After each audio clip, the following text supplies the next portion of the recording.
WHO has been assessing this outbreak around the clock. A OMS está avaliando o surto a todo tempo e estamos profundamente preocupados com os níveis alarmantes de propagação e pela inação alarmante. Fizemos então a avaliação de que o Covid-19 já pode ser caracterizado como uma pandemia. The assessment that COVID-19 can be characterized as a pandemic.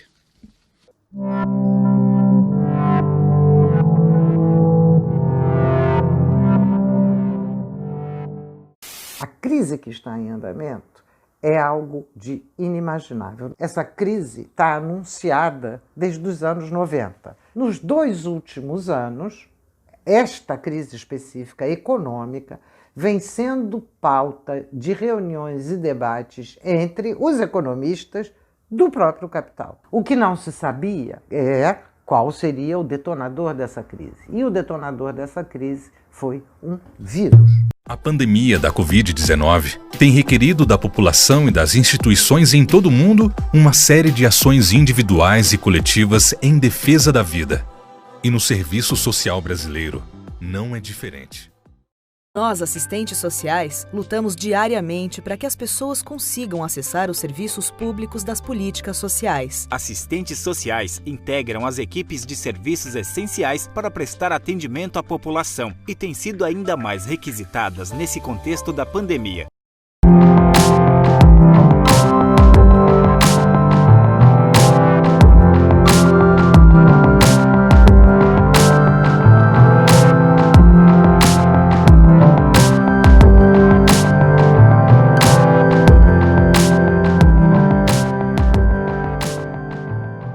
A gente começou a fazer essa problematização pensando em estabelecer rodas de conversa com os profissionais do Núcleo de Apoio à Saúde, do Núcleo Ampliado do Apoio à Saúde da Família, que é um grupo que eu faço parte desde que ele se formou, e também nesses processos formativos com os assistentes sociais. E a gente envolveu a universidade nesse processo e tem sido uma experiência rica. Uma parceria com o programa de pós-graduação em política social da UFES, junto aos profissionais de serviço social da rede. A gente queria criar um espaço de escuta e de pensar estratégias de atuação, principalmente junto à comunidade mais vulnerável. Fizemos um questionário inicialmente para levantar essas informações e depois fizemos rodas de conversa, espaço de crescimento, me aproximou também da tecnologia da informação, como mexer com os vídeos, que eu também tenho vivido isso em reuniões remotas e tal, mas foi muito boa essa convivência. Acredito que esse período de pandemia vai poder trazer muitos ensinamentos para a gente. Recorri às normativas do Cefes para respaldar, né, as atividades do assistente social no período de pandemia. Houve a pandemia que eu fiquei em home office, a primeira coisa que eu fiz foi o levantamento de todos os pacientes, de todos os usuários que eu já tinha atendido nos últimos meses. E aí a gente começou a fazer os contatos telefônicos. Nesses contatos telefônicos, uma coisa que a gente observou, eles gostaram muito, né, porque eles ficaram afastados. O que eles mais queriam era tentar trabalhar a questão social mesmo. Não estavam conseguindo ter acesso ao auxílio emergencial e em vários casos a gente fez o acompanhamento, em alguns casos a gente chegou até a fazer a inscrição da pessoa para ela poder receber.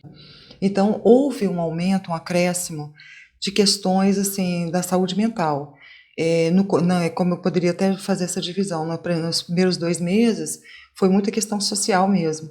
E agora é mais a questão de saúde mental mesmo.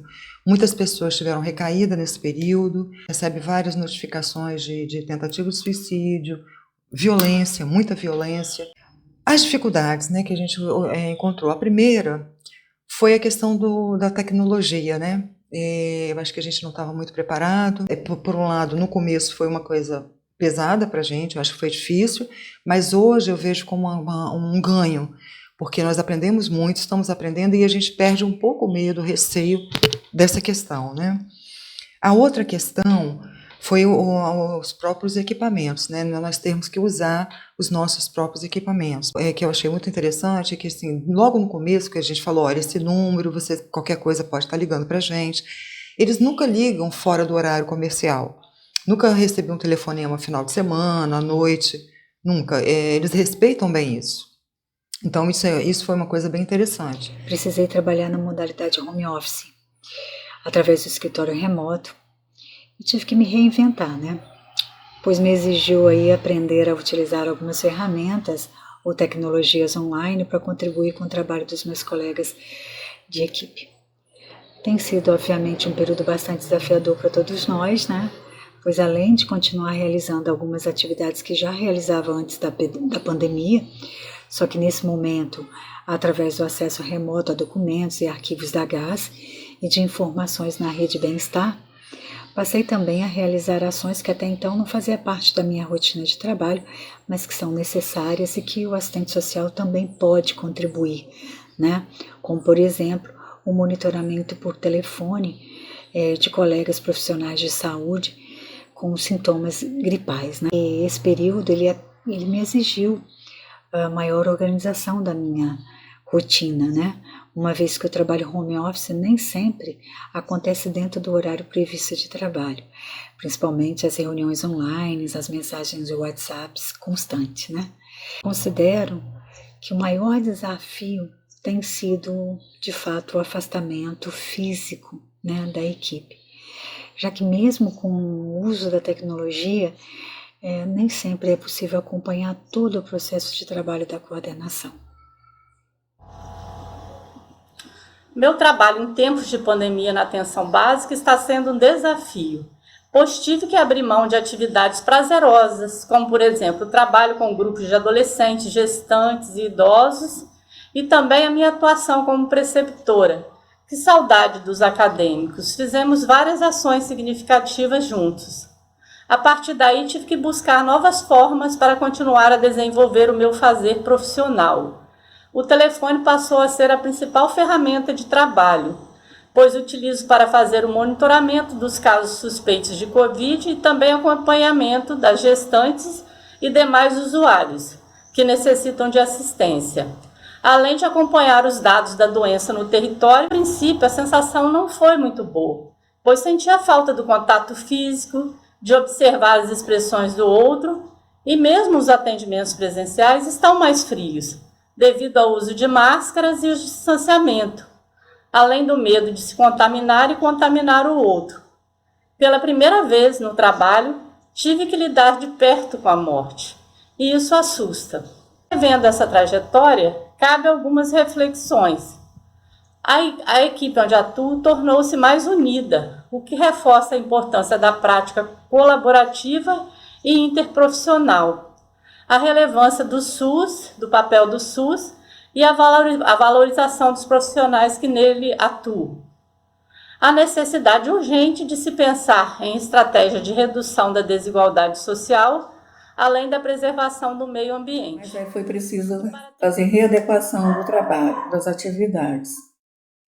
Essa adequação ela foi fundamentada em 3 pontos. Segurança da equipe, o direito à informação que a população que vive nas ruas tem, e a garantia do cuidado. Como referência, tivemos que dialogar muito com as equipes, com a gestão, na verdade, para a garantia dos EPIs. E tivemos que tomar uma outra decisão, que foi a suspensão do translado de pacientes. O segundo ponto, mais importante, tivemos outros, mas esses foram os mais importantes, a informação. Informar para quem está na rua, como que ele tem que cuidar, como que ele tem que se proteger, a equipe sempre informando onde é que ela estava. E o último ponto aqui, desses pontos mais importantes, foi a garantia do cuidado continuado. Nós temos alguns casos, alguns não, muitos casos de tuberculose, parte deles em tratamento, a gestante, a mulher que toma anticoncepcional, que as equipes têm agenda, tem um calendáriozinho para lembrá-las, de ir até a unidade de saúde para tomar. A gente conseguiu tocar, não foi fácil, mas somos atenção básica, somos saúde, e assim, saúde é essa daí, está sempre à frente, dando conta daquilo que ninguém mais dá. Né? O meu trabalho em tempos de pandemia. E aí a gente começou, quando em março foi decretada a pandemia, a gente começou a utilizar esses equipamentos. A Face Shield, a touca e a máscara, né? E o que mudou no meu trabalho em tempos de pandemia? O que mudou é que meu trabalho era voltado para atividades coletivas, com grupos de idosos, grupo do planejamento familiar, um atendimento, né, individualizado familiar, visitas domiciliares. E depois da pandemia, todo o serviço, não só o meu, foi organizado para fazer o atendimento e o monitoramento dos pacientes sintomáticos respiratórios. E aí houve uma redução da nossa força de trabalho e todos precisaram se envolver, participar dessa atividade principal, que era o atendimento aos sintomáticos ou o monitoramento. Então eu comecei a trabalhar na mesa de triagem, e um outro trabalho é um monitoramento através do contato telefônico, um contato diário com os pacientes sintomáticos respiratórios, para saber como que eles estão. Mas a nossa essência continua, né? A defesa, o fortalecimento desse SUS. Toda vez que está lá na mesa de triagem, a gente faz um acolhimento diferenciado, né? Para entender o que essa pessoa está buscando na unidade de saúde. Então foi isso. Inicialmente fomos colocados a trabalhar remotamente, com monitoramento dos pacientes notificados com suspeitas de Covid e as funcionalidades do Bolsa Família, fazendo esse paralelo. Com isso surgiram os casos de saúde mental, negligências, violências, e fomos fazendo essas discussões junto às equipes remotamente. Discussão de casos, atendimentos remotos e reuniões com as equipes, seja elas da unidade ou da secretaria. Hoje nós estamos retomando aos poucos o trabalho. Eu já estou trabalhando na unidade de saúde todos os dias. E com isso nós estamos planejando retomar alguns trabalhos, tipo a Jardim da Saúde, mas continuo remotamente todas as atividades anteriores, as discussões de caso. Agora está crescido as visitas domiciliares. Viver a epidemia de Covid-19 enquanto assistente social foi um dos maiores desafios da minha vida profissional, uma das maiores crises sanitárias deste século. Fez com que todos nós, profissionais que estávamos na gestão, precisássemos nos reinventar. Nosso objetivo maior a todo momento foi possibilitar à população atendimento em tempo oportuno e, ao mesmo tempo, também possibilitar aos profissionais de saúde cursos, formações e equipamentos de proteção individual, de tal forma que eles também não colocassem a vida em risco. Um dos nossos maiores objetivos nesse momento e que reunimos todos os assistentes sociais da rede para troca de experiência, para potencialização do exercício profissional, também constitui-se uma das estratégias de enfrentamento dessa epidemia. Mais do que nunca, nós, assistentes sociais, precisaremos utilizar a nossa criatividade, o nosso conhecimento teórico, a nossa capacidade de articulação, de diálogo com a comunidade, para que possamos seguir firmes na defesa dos princípios que regem a nossa profissão, garantindo também a construção de um SUS que seja resolutivo, que seja equânime e que atendam as pessoas com dignidade naquilo que elas precisam. Surgiram outras demandas do serviço social, né, entre elas a questão da violência doméstica. Eu, como parte integrante da equipe de saúde e como risco também, né, perfil de risco para o Covid, porque faço parte dessa equipe de saúde, eu resolvi melhorar minha alimentação, melhorar minha qualidade de vida dentro do possível, né, dentro da segurança possível, para continuar na ativa. E assim eu fiz, e consequentemente eu tive uma redução de peso, uma melhora de autoestima, e isso repercutiu na comunidade positivamente, nas pessoas que eu atendia. E as pessoas vítimas de violência que eu acolhia viam nessa minha mudança, começaram a me questionar também, né, com relação a isso. Comecei a usar o meu próprio recurso, que era o telefone. E eu tive a surpresa de observar que essas pessoas olhavam o meu status constantemente no WhatsApp, e eu usei passei a usar o status como uma ferramenta para motivar essas pessoas. E nesse período de pandemia, eu tive que me reinventar profissionalmente para poder chegar e minimizar alguns danos que estavam acontecendo dentro dessas famílias. No início da pandemia, a gestão sofreu uma pressão muito grande de traçar regras, normas de como a gente poderia funcionar, adequar os serviços para atender tanto as pessoas contaminadas com urgências, síndromes respiratórias, mas também resguardar a população que não deveria se locomover para o serviço, mas não podia ter o serviço interrompido. Uma demanda muito grande para a gente tem sido os pedidos de informação do Ministério Público, da Câmara Municipal, de colegiados, né, gestores. Chegando no CAPES há cerca de 1 ano e meio, fui impactada pela realidade de atender crianças e adolescentes com ideação suicida, com violência autoprovocada, então o CUT, né, a automutilação, a autolesão, que desistiram de viver. Algo que eu sempre gostei muito de fazer, que foi ler, eu usei como estratégia para promover o autoconhecimento e o autocuidado em saúde mental. Porque eu acredito que a leitura, ela nos proporciona experiências fantásticas, né? De sairmos desse lugar, seja do sofrimento ou do desconforto, e alçar novos voos.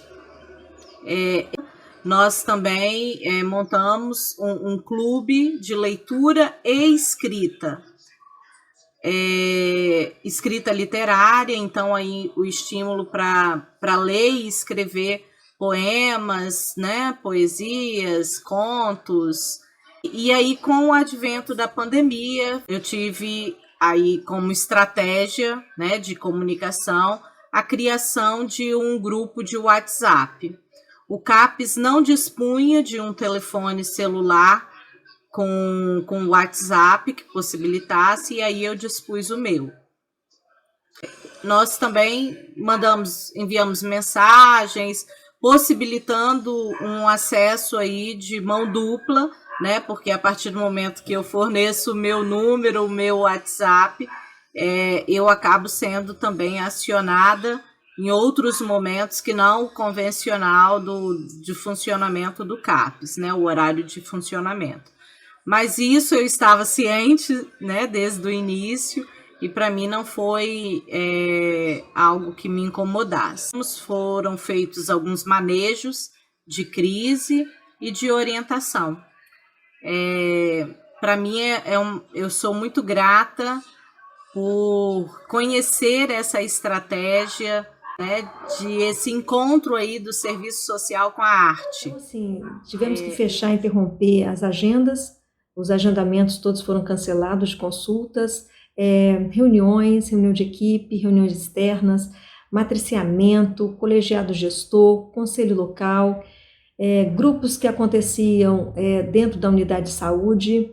Então, assim, engessou muito o nosso processo de trabalho. E aí, então, a gente ficou muito focado na questão das demandas do Covid. A sala que o Serviço Social tem disponibilizado na unidade passou a ser sala de apoio para fazer os exames, a coleta de exames dos casos suspeitos, por estar localizado numa área bem estratégica, com menos risco de circulação de pessoas. Então, não tinha uma quantidade suficiente de telefones para a gente poder fazer esse monitoramento dos casos positivos, E aí definiu-se algumas situações e hoje, a partir de abril, eu comecei a trabalhar em esquema de home office e eu faço monitoramento dos casos das instituições de longa permanência, do Bolsa Família e dos idosos que residem sozinhos. Eu estou tendo um retorno de alguns idosos muito positivos.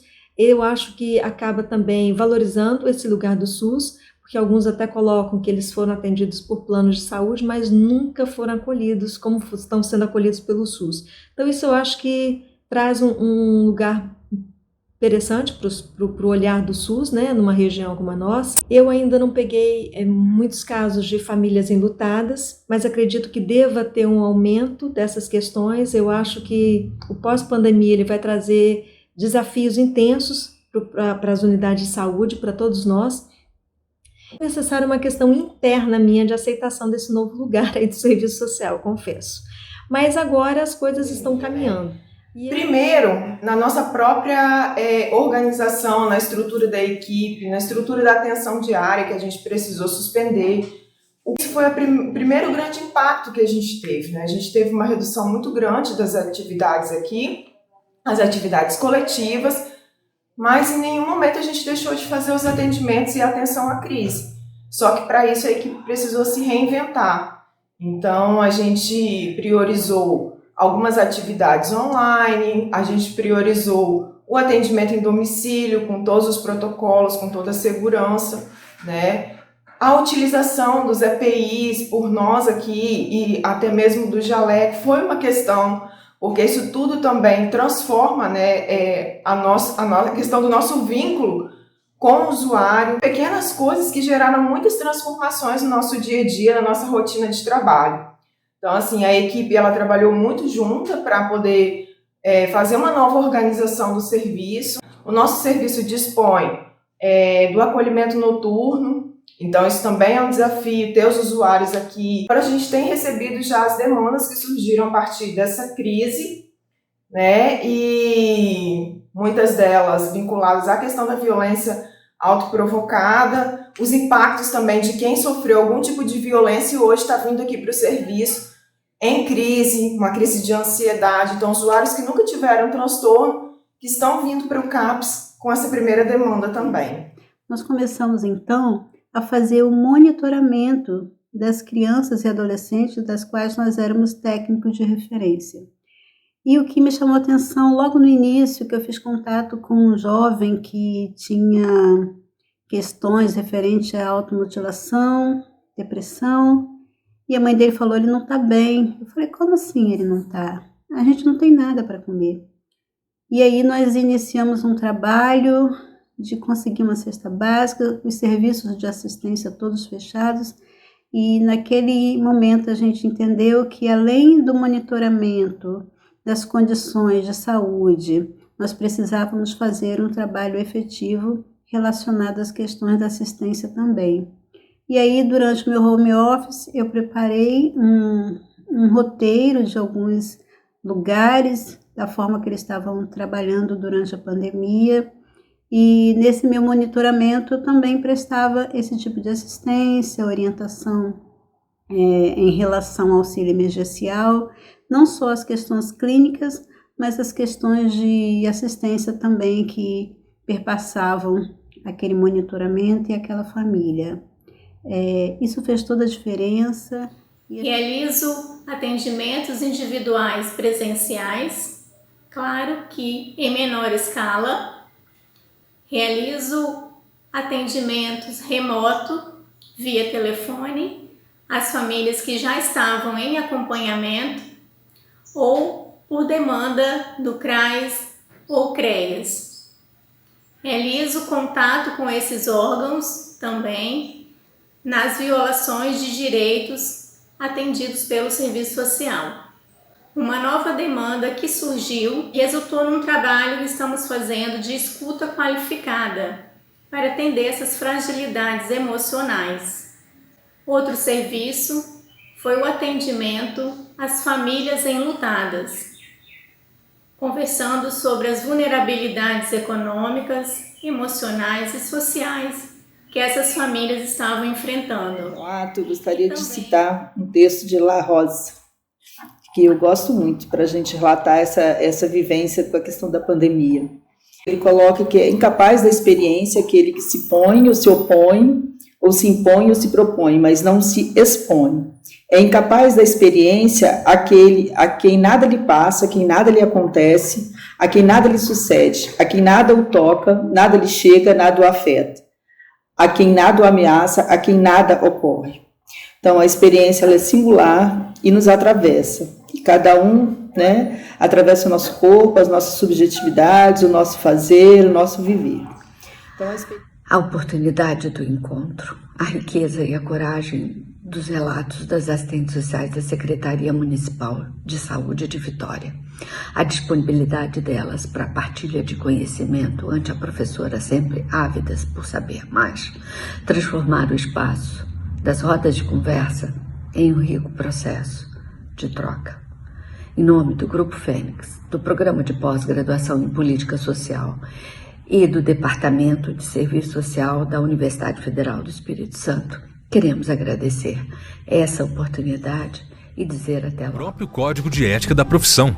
Vale lembrar que o artigo 3º aponta que é dever de assistentes sociais participar de programas de socorro à população em situação de calamidade pública, no atendimento e defesa de seus interesses e necessidade. Mas atenção, isso não quer dizer que nós, assistentes sociais, devamos colocar nossas vidas em risco. Não somos heróis ou heroínas, somos classe trabalhadora. Muitas profissionais já se tornaram vítimas da Covid devido às inadequadas condições de trabalho para a situação. O Brasil precisa do serviço social. Conheça e valorize essa profissão.